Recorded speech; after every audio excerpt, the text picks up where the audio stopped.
Hi hello friends, நான் உங்கள் அனிதா சுவேனா தமிழ் சமையல். இன்றைக்கி என்ன பார்க்க போகிறோம்னா பாவக்காய் தான் பார்க்க போகிறோம். பாவக்காய் உங்களுக்கு எப்படி செஞ்சாலும் கசப்பாக இருக்குதா, நான் செய்கிற மாதிரி செய்யுங்க, உங்களுக்கு கசப்பே இருக்காது.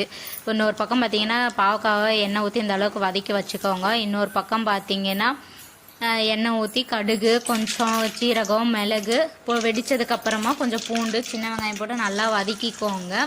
வதங்கினதுக்கப்புறமா கொஞ்சம் கருவேப்பிலை, கொஞ்சமாக தக்காளி, நான் அரை தக்காளி தான் ஆட் பண்ணி இருக்கிறேன். அது போட்டு நல்லா வதக்கிக்கோங்க.